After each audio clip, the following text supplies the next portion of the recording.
আসসালামু আলাইকুম ওয়ারাহমাতুল্লাহি ওয়াবারাকাতুহ। প্রিয় দর্শক, এই গল্পটি এক গরিব ব্যক্তির, যিনি তার জীবনের সমস্যা থেকে মুক্তি চাইছিলেন, কিন্তু জানতেন না যে আল্লাহর পরীক্ষা কেবল অভাবের সময়েই আসে না। ১. কষ্টের জীবন ও মুসা আলাইহিসসালামের কাছে ফরিয়াদ। মুসা আলাইহিসসালামের উম্মতের মধ্যে একজন অত্যন্ত দরিদ্র ও অসহায় ব্যক্তি ছিলেন। সে সব সময় কষ্ট ও অনটনে থাকত। তার সামান্য যা কিছু আয় হতো তাতেই অভাব মিটত না। দারিদ্র্যের কারণে তিনি সমাজের চোখেও হেয় প্রতিপন্ন হতেন। একদিন তিনি আর সহ্য না করে মুসা আলাইহিসসালামের কাছে এসে কান্না জড়িত কণ্ঠে বললেন, হে আল্লাহর নবী, আমার জীবন কেবলই দুঃখ কষ্টে ভরা। আমি আল্লাহর কাছে অনেক ফরিয়াদ করেছি, কিন্তু আমার অবস্থার কোনো পরিবর্তন হচ্ছে না। আপনি তো আল্লাহর সাথে সরাসরি কথা বলতে পারেন। আপনি আল্লাহর কাছে আমার জন্য দোয়া করুন এবং জিজ্ঞেস করুন কেন তিনি আমার এই কষ্ট দূর করছেন না।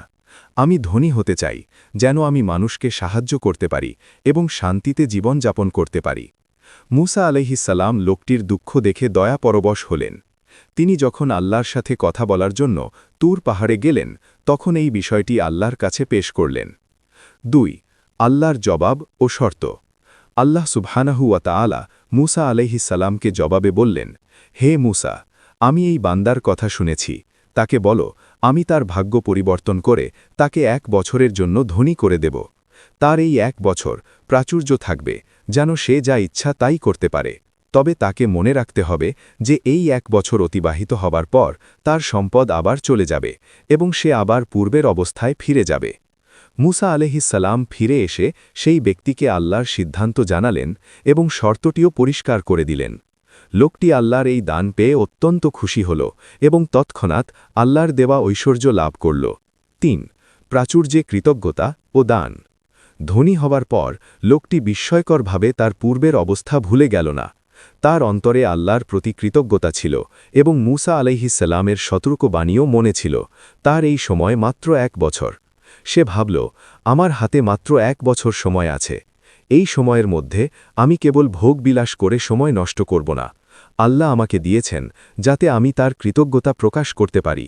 সে তার সম্পদকে কাজে লাগাল। সে অত্যন্ত দানশীল হয়ে উঠল। সে তার চারপাশে থাকা গরিব ও অসহায়দের সাহায্য করতে শুরু করল। সে পথিকদের জন্য থাকার জায়গা তৈরি করল, ক্ষুধার্তকে খাবার দিল এবং এত বেশি দান খয়রাত করতে থাকল যে মানুষ তাকে দেখে মুগ্ধ হয়ে গেল। সে সব সময় এই চিন্তা করত যে যখন ১ বছর পর তার সম্পদ চলে যাবে, তখন যেন তার জন্য সাদাতা ও নেক কাজের একটি বড় সঞ্চয় থাকে। ৪. ১ বছরের পরিসমাপ্তি ও মুসা আলাইহিসসালামের বিস্ময়। ১ বছর কেটে গেল।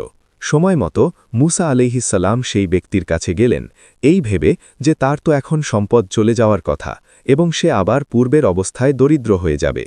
কিন্তু মুসা আলাইহিসসালাম অবাক হয়ে দেখলেন যে লোকটি এখনও অত্যন্ত ধনী, তার বাড়িতে এখনও প্রাচুর্য বিরাজ করছে এবং সে আগের মতোই মানুষকে দান করছে।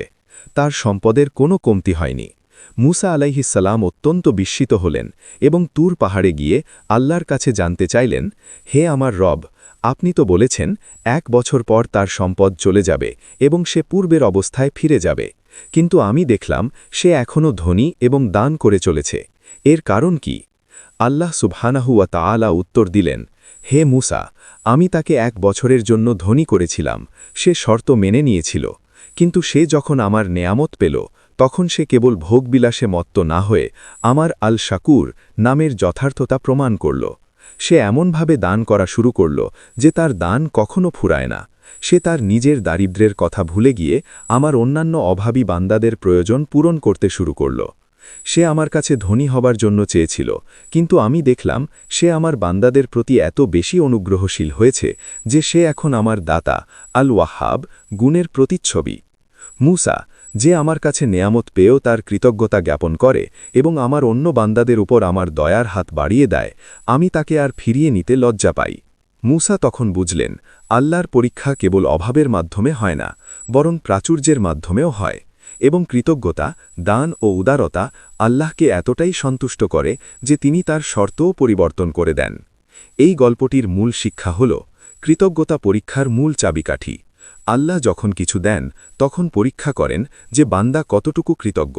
প্রাচুর্যকে ভোগবিলাসের মাধ্যম না বানিয়ে যদি একে আল্লাহর রাস্তায় খরচ করা হয় তবে আল্লাহ সেই নেয়ামতকে স্থায়ী করে দেন।